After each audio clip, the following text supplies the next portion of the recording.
Bonjour à tous, bienvenue à Saint-Félicien qui sera théâtre du départ de cette 6e étape, longue de 126 km, quasiment 1500 mètres de dénivelé positif, une arrivée à 6% dans les derniers kilomètres, 4 Grands Prix de la montagne, 4 rushs. Encore une fois, est-ce que Marta Cavalli va réussir à conserver son maillot rose? Son équipe, la Française des Jeux, est très forte depuis le début. On regarde tout de suite ce que ça donne en image avec le résumé de cette étape. A tout de suite. Le départ est donné à 13h pile au kilomètre 0 de Saint-Félicien. Le peloton est groupé. Le maillot violet CNR attentif afin de jouer les rushs de début de course. La première difficulté fait beaucoup de mal. Les jambes lourdes de la veille avec l'allure rapide du peloton créent de nombreuses cassures.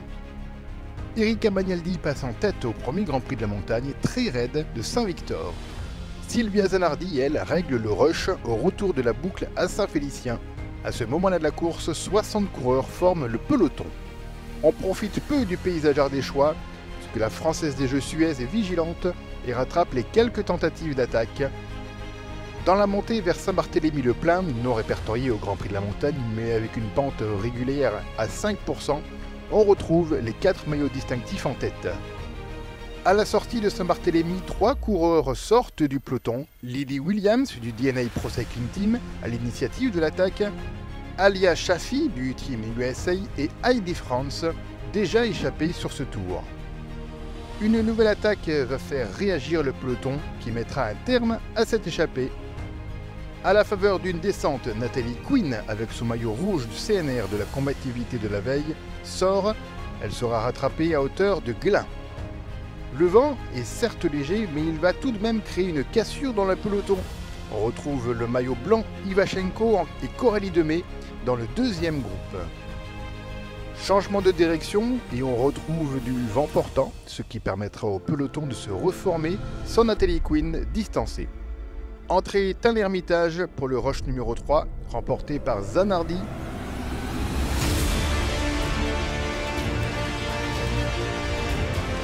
Virage à droite et on attaque le 3e Grand Prix de la montagne. Au passage de la ligne arrivée, Cavalli passe en tête. Débute la boucle qui nous mènera au dernier rush.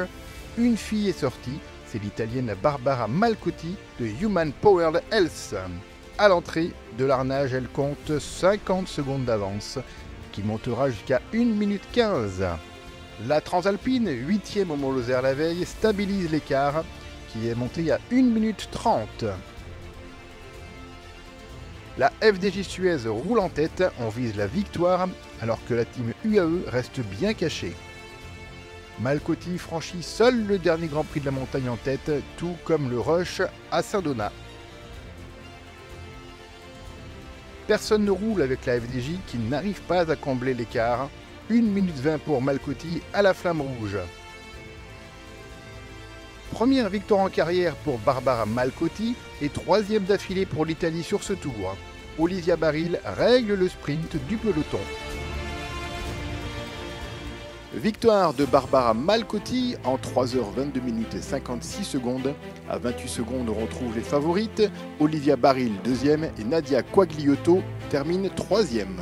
Marta Cavalli conserve son maillot rose Melvita. Elle a toujours 14 secondes d'avance sur Erika Magnaldi à l'entame de la dernière étape.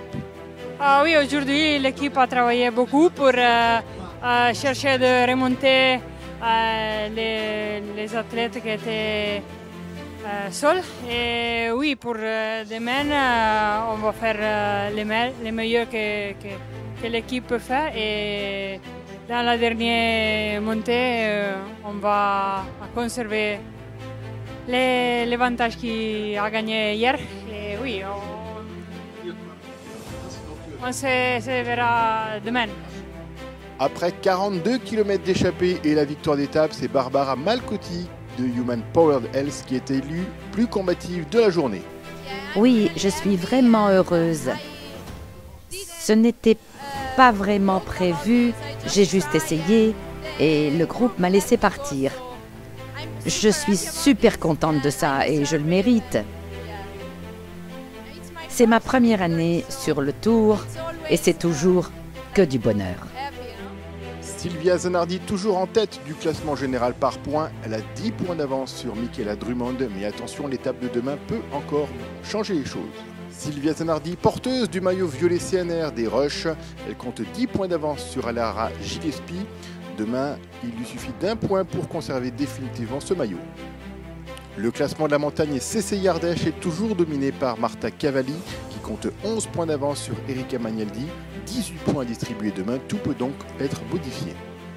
Alena Ivachenko, la coureuse du team UAE, porte le maillot blanc de leader Crédit Mutuel. Elle a 36 secondes d'avance sur Camille Failly et 1,07 sur une autre française, Marine Allion.